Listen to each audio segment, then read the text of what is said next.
Menos incisão, mais precisão. Salvata Cash no ar.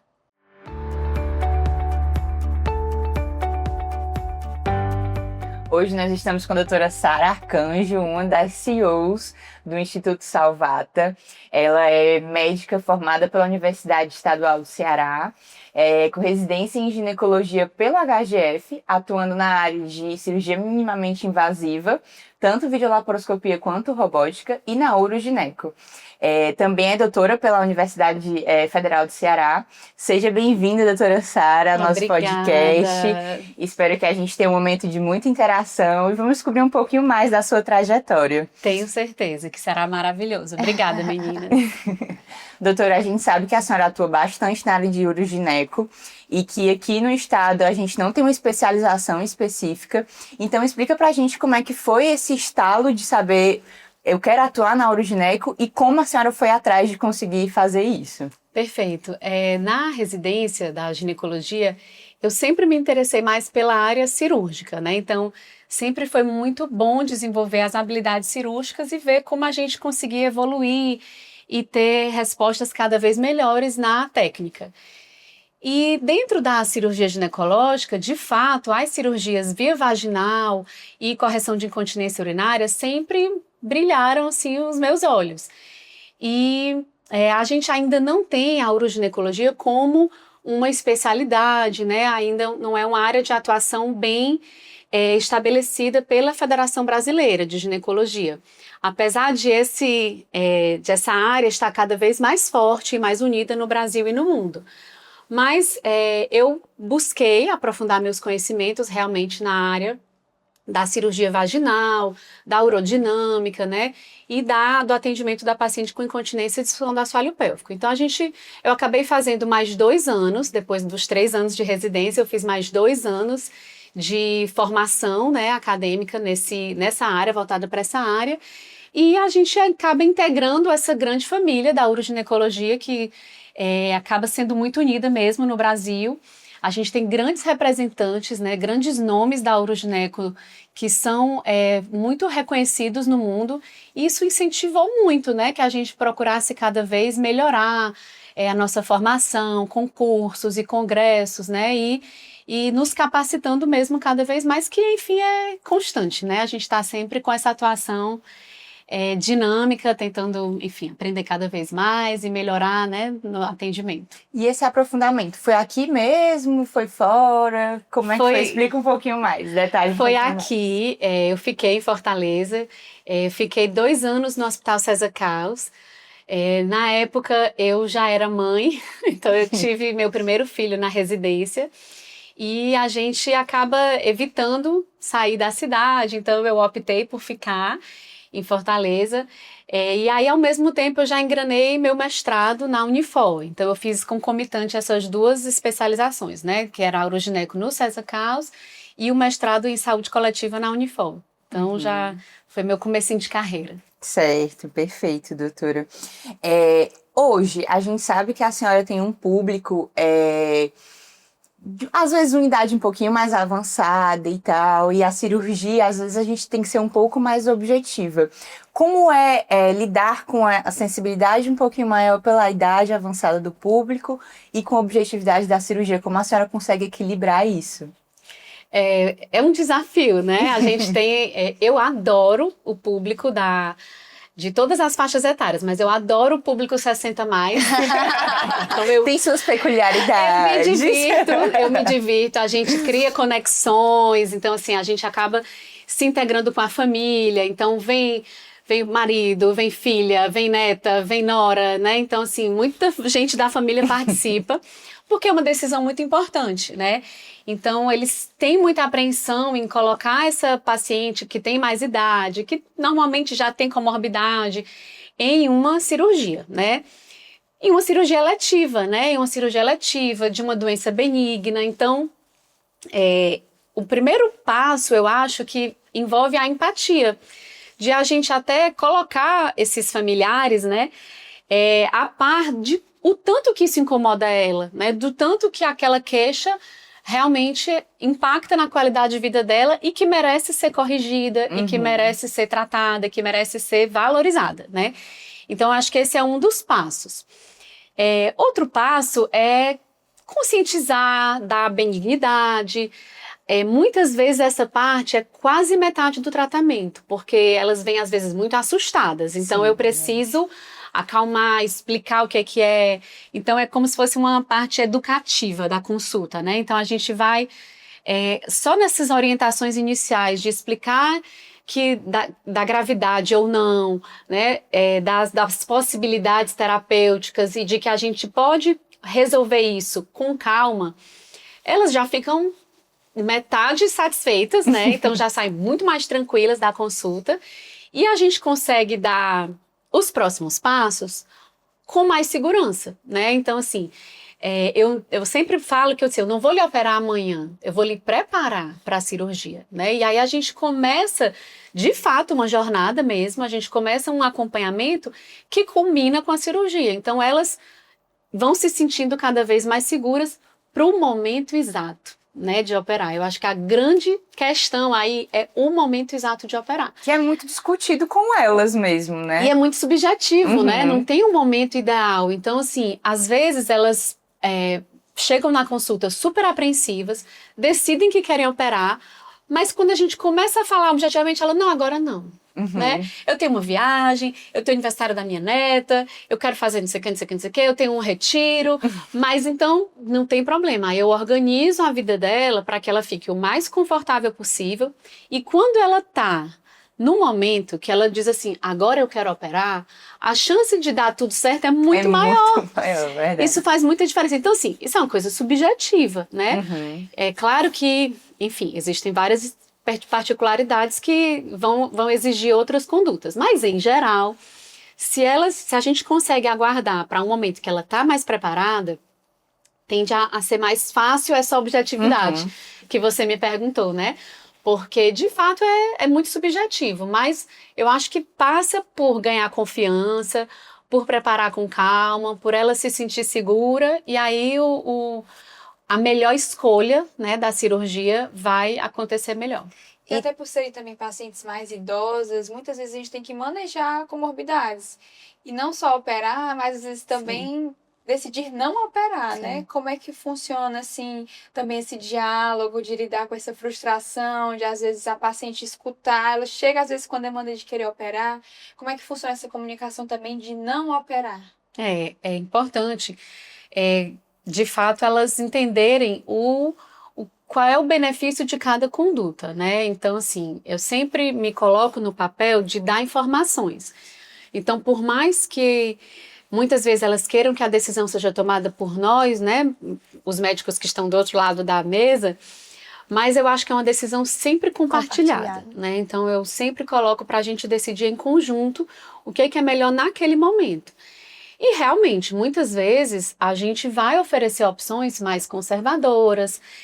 Eu me coloco muito à disposição de dizer assim, eu vou lhe acompanhar, né? Eu não estou lhe abandonando, né? O não operar não é um abandono. Sim. Eu vou continuar, vou ser sua médica, eu sou sua médica assistente, eu estou aqui. Porque acho que às vezes o que elas entendem é isso, né? Não vou operar, se sentem um pouco abandonadas também, quebra a expectativa, que às vezes alguns acham que operar também vai resolver Como tudo. se fosse a única forma de Depende do tratamento, né? A caso. cirurgia, Isso, né? alguns chegam com incontinência e já quero a telinha, mas calma, qual é o tipo de incontinência? Né? Exato, eu boto tudo na mesa. E tem esse, Eu boto tudo na mesa, eu escrevo, eu desenho, eu faço fluxograma. e tem esse jeitinho doutora Sara de ser, né? Lá em casa, minha avó é paciente da doutora Sara e eu brinco que o que a doutora Sara fala e até o que ela não fala tem muito mais valor do que eu falo pra minha avó. Minha avó precisa ficar fazendo certos exames e procedimentos que ela não aceitou de jeito nenhum quando eu disse que precisava. E aí eu chegava pra ela e dizia, vó, foi a doutora Sara que mandou. E aí, vamos fazer. Aí ela, foi mesmo, minha filha, ela falou com você. Ela me ligou agora e disse que a senhora precisava fazer agora. Aí, pois vamos. Mas aí isso é a parceria, Exato. parceria com o familiar. exato. O que for pro bem da paciente, a gente tá topando. Então, assim, eu uso o nome da doutora Sara numa situação que foi ela que indicou, mas que minha avó demorou pra aceitar. E aí, assim, É difícil, do né? jeitinho dela Mas, lá. amiga, isso não acontece nas pacientes mais velhas. Minha mãe também é paciente da doutora Sara. E eu expliquei tudo que ela tinha, ela não entendeu até ir pra doutora Sara. Exato. Então, assim, a doutora Sara conseguiu destrinchar tudo pra ela. Didática, Didática, assim, absurda. E ela confiou 100%. Mas é porque a gente tem esse papel educador, né? Eu acho que esse papel importante. é muito importante. É. Então, assim, não adianta a gente falar um monte de coisa se a paciente sai do consultório e não entendeu nada, né? E ela sai, fechar a porta, não consegue reproduzir nem metade do que a gente orientou, né? Então, assim, é um desafio, né? Realmente. Mas a gente tem uma função educadora. Porque quanto mais elas entendem e elas aderem o tratamento, melhor, né? Mais sucesso a gente vai ter. Então, se ela não aderir, não entender o porquê, eu brincava quando eu estava na residência, estava com os residentes, né? Estava na maternidade escola e eu fazia ambulatório com os residentes. E toda vida que voltava uma paciente que dizia que não tinha entendido alguma coisa da consulta anterior, aí eu dizia, a gente tem que pegar isso aí e mudar alguma coisa na maneira de falar. Então, você falou tudo certo, você não errou. Mas se ela voltou e ela não entendeu, então o que eu vou mudar na minha maneira de falar? Tem um jeito melhor para abordar. Por exemplo, a gente falava, por exemplo, não beba muito café, chocolate, pimenta, não sei o que e tal. Então, assim, eu tinha 1000 recomendações. Uma delas era essa, né? Aí eu falava isso, e evite café, chocolate, refrigerante, não sei o que. Tá certo. Aí quando ela voltava, e aí as partes comportamental da dieta, ela... Não deixei não entendi por que eu tinha que deixar de beber café. Tinha que falar o porquê, né? Então faltava o complemento. Sim. O motivo, Porque eu dizia, né? evitar não sei o que, não sei o que, não sei o que, porque isso aqui pode piorar os seus sintomas. Ah, é por isso? Ah, então tá bom, agora eu vou evitar. E fazer os atalhos, né? Porque tem paciente que entende mais quando a gente destrincha mais, tem os pacientes que entendem quando a gente é mais objetivo, né?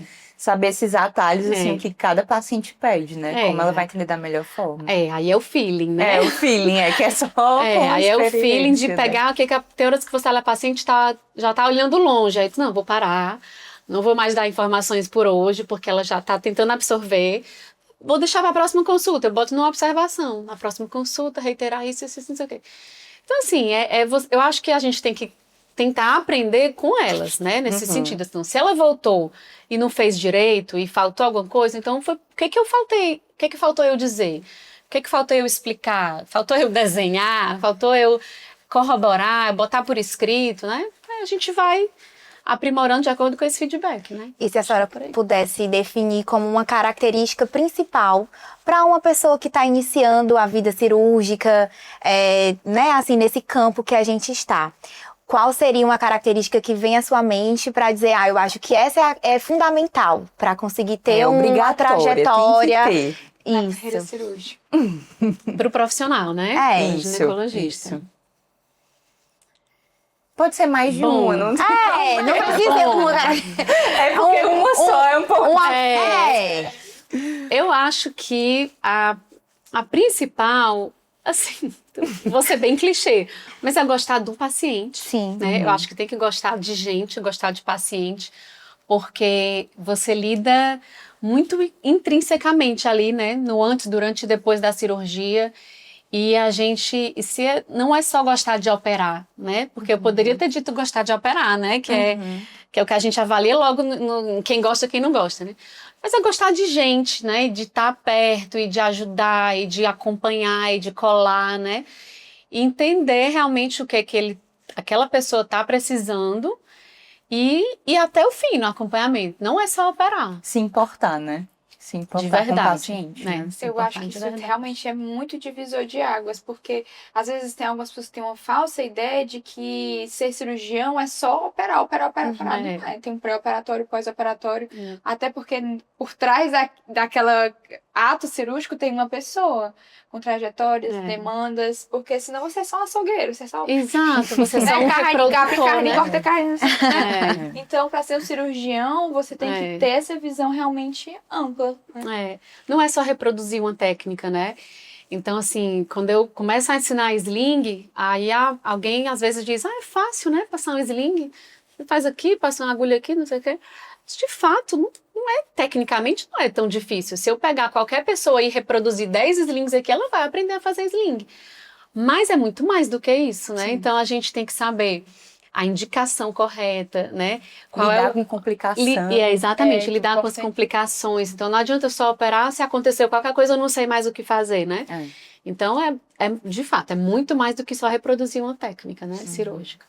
Doutora, e saindo um pouquinho da doutora médica, indo um pouquinho para a doutora liderança, né? Parte líder. A gente sabe que a Salvata ela foi se construindo ao longo do tempo, hoje é o Instituto Salvata, né? E assim, o que é mais difícil na posição de liderança de um instituto? Conta aí pra gente. Bom, a liderança ela veio até como uma coisa natural dentro da nossa construção. Eu não planejei muito ser uma líder, não planejei muito, não me via muito até com essa característica de liderança, mas me vi exercendo essa função ao longo da construção da Salvata, né, que foi clínica e instituto juntos, e a gente acabou percebendo que a nossa liderança compartilhada, né, funcionava muito bem. Então, de fato, a sincronia, né, de nós três é o principal segredo, né? Assim, por isso que é o mais difícil de reproduzir. Porque é ímpar, né? Então, essa sintonia que a gente tem. Então, a gente acabou realmente crescendo juntas nesse papel de liderança. Então, eu me vi tendo que desenvolver habilidades, né? Que antes eu não tinha. Então, eu acabei tendo que estudar, tendo que me formar, tendo que me capacitar. Porque muitas vezes eu preferia os bastidores. De fato, né? Preferia bastidor. Mas eu não estava mais nesse papel, então eu precisava estar no papel do palco, né? De estar à frente, né? De me posicionar, de me colocar. Então, eu me preparei, eu acho que a liderança ela não pode cair no colo, né? Então, a gente tem que se preparar para assumir. Fazer uma coisa bem feita não é o suficiente para a pessoa virar um líder, né? Então, acho que a gente precisa de características mesmo de convencimento, né? De convencer o outro da importância daquilo. Que a gente até falou um pouco disso na consulta, né? Mas passa também pelos outros colaboradores da clínica, pelos alunos, né? Pelos cursos que a gente faz, pelos fornecedores, pelos outros profissionais que trabalham. Então, eu acho que eu precisei realmente me formar, me capacitar para poder exercer essa função da melhor forma, no sentido que envolve gestão de pessoas, gestão financeira, marketing, né? Enfim, gestão de conhecimento. Todo um bastidor que a gente não vê, né? Assim, quando olha de cara. E assim, tenho muito ainda a aprender, porque não é a nossa área, né? Naturalmente, nós somos médicas, mas eu gosto de estudar, de ler sobre isso, de realmente assim, já que estou, né, neste papel, eu preciso exercer ele da melhor forma. E a gestão, ela é encantadora mesmo, assim, tem muita coisa legal que a gente aprende e consegue, né, ver os frutos, né, disso. E se cercar de pessoas boas, né? Eu acho que isso também não é uma característica, mas é uma condição importante. Você sozinha, você não consegue. Então, se cercar de pessoas boas, né, ter pessoas capacitadas ao seu redor que possam ir, cada um na sua área, né, desenvolvendo suas habilidades. E você acha que quando se viu nesse papel crescendo de liderança, tomando a frente no campo cirúrgico, enfim, crescendo, né? Existiu alguma barreira pelo fato de ser mulher?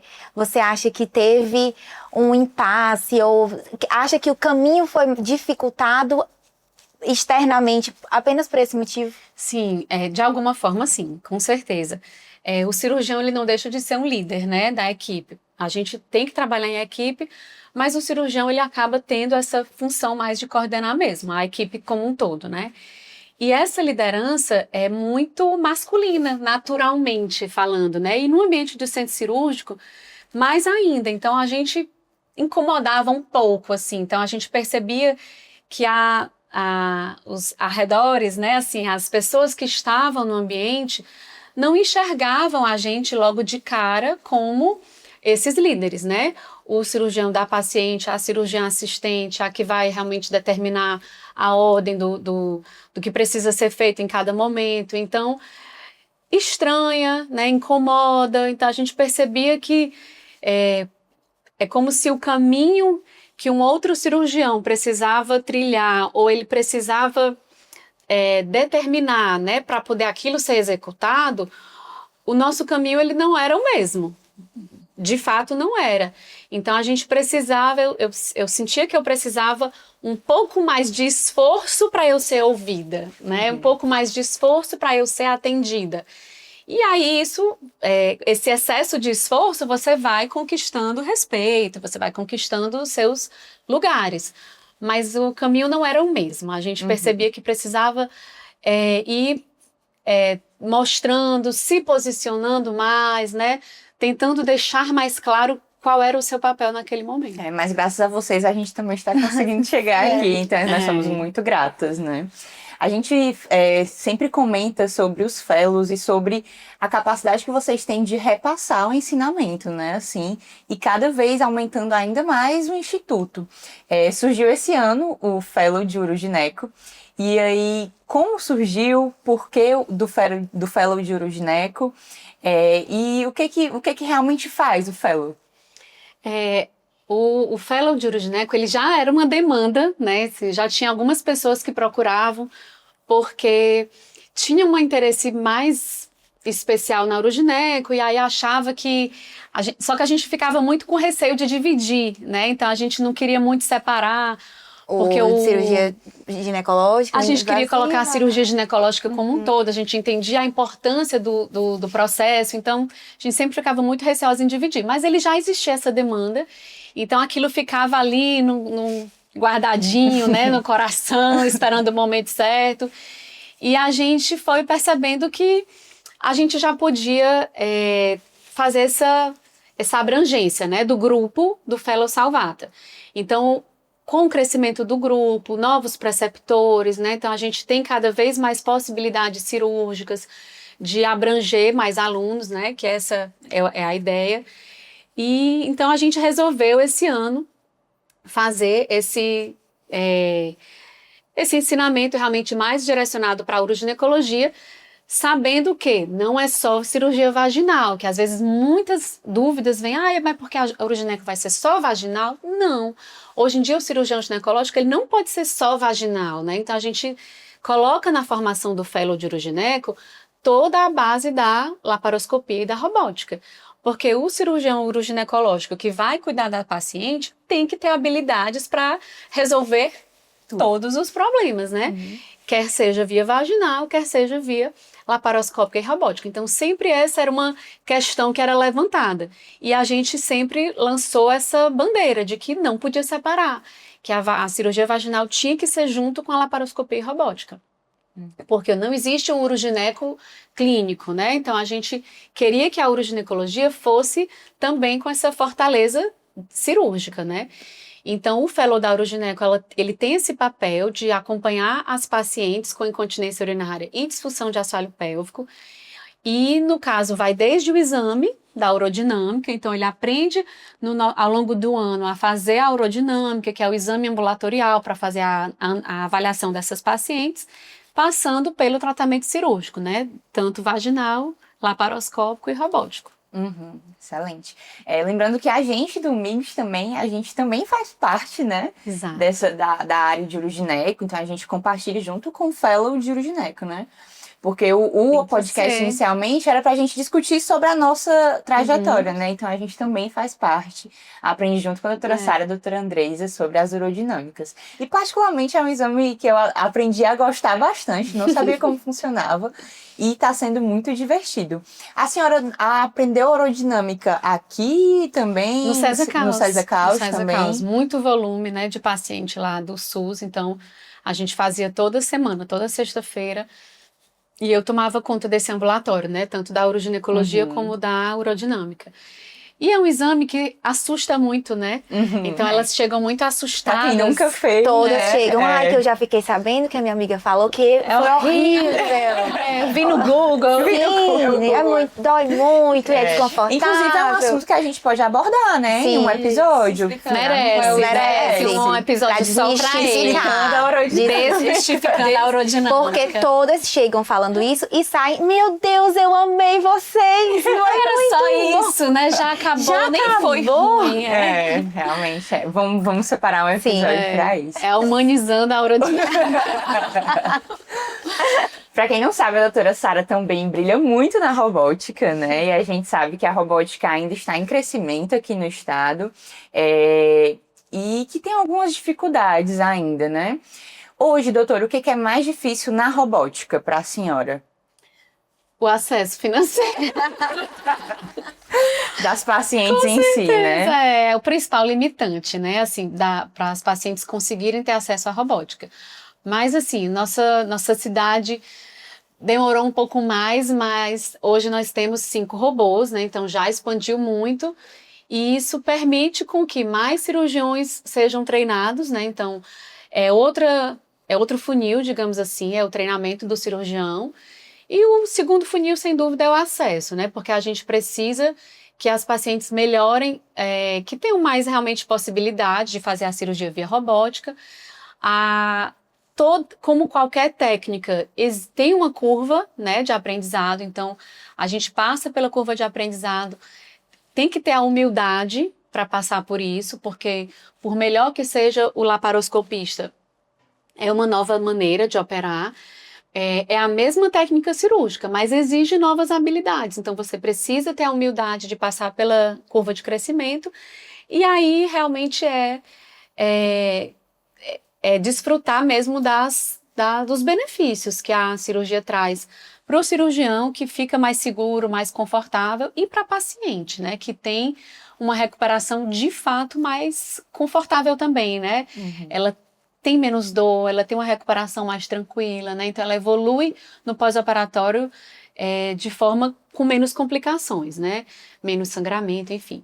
Então eu acho que quanto mais a gente avançar nas cirurgias robóticas e ter cada vez mais e ter cada vez mais trabalhos publicados, né? Com mais tempo também de acompanhamento, a gente vai ter cada vez mais essa visão clara, né? Dos benefícios da robótica em relação à laparoscópica, que muitas vezes os estudos não conseguem provar, mas a gente tem certeza de que com o passar do tempo aí vai ter cada vez mais evidências, né?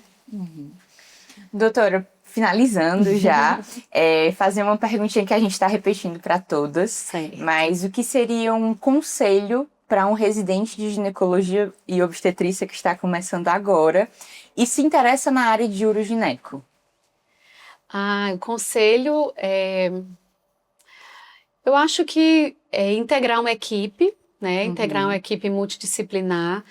A uroginecologia, ela tem, assim, como várias outras áreas, mas a urogineco precisa muito desse trabalho em equipe. Então, acho que saber trabalhar em equipe e não se limitar a tratamento clínico, né? Entender a urogineco como algo cirúrgico e completo. Mais amplo, né? Não só bem mais clínica, amplo. Né? Certo. Muito obrigada, Perfeito. Doutora. A gente vai finalizar com um bate-volta, certo? Tá certo. Bate-volta, a senhora pode responder com uma pergunta, ou com uma resposta, uma palavra só, certo. Ou uma resposta, uma reflexão, fica a seu critério, certo? Mas é super tranquilo. Vamos lá. Primeira, a principal motivação atual. Pode ser qualquer coisa. Vida profissional. Olha, Vida profissional, familiar, o que a senhora assim, quiser. motiva, vai. Minha motivação atual é meus filhos. Certo. Né? Por mais que a gente passe maior parte do tempo no trabalho, eles nos movem, né? Então, se for para ver o que me move todo dia, é vê-los bem, né? É saber que eles estão no caminho certo, que eles enxergam o nosso papel, né? Eu acho que meus filhos, eu tenho já 2 filhos, um de 10 e um de 15, então tem um pouquinho de juízo. Eles enxergam o meu papel e eles me apoiam e eles torcem por mim e eles admiram e eles vibram, e isso tudo faz com que o nosso relacionamento seja muito mais saudável e mais forte. Então, assim, eu desejo tudo isso para eles, né? E eu quero proporcionar tudo isso para eles. Mas eu acho que a parceria que a gente constrói, né, pais e filhos, tem que ser forte o suficiente para eles também enxergarem que a minha felicidade é importante para eles, né? E assim, eles podem não ter essa noção, mas na prática eu consigo ver isso, né? Que isso faz bem para eles. Então, assim, sem dúvida, né, é o que nos move, né? Certo. Hoje, qual é o maior desafio que a senhora está passando, alguma coisa do momento? Pode ser com o instituto, pode ser na cirurgia, o que a senhora quiser. Difícil, achei difícil responder essa. Mas eu acho Sem que problemas, todas ficam assim, pensando um pouquinho. eu diria que é expandir as fronteiras cada vez mais, assim, porque ao mesmo tempo que existe a necessidade, existe demanda, né? Então a gente vê que o que o Instituto constrói aqui em Fortaleza é muito rico e a gente percebe que muitas pessoas poderiam se beneficiar mais disso, né? Em outras cidades, estados, etc.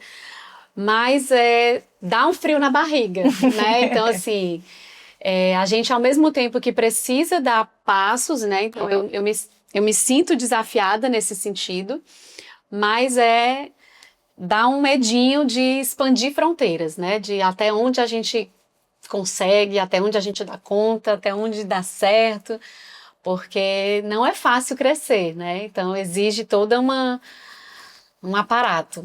Acho que seria isso. Conhecido sempre assusta, Assusta né? um O povo. Assusta um pouco, mas a gente tem que ir. Tem que ir, tem que ir. Que a gente tá indo Vai atrás.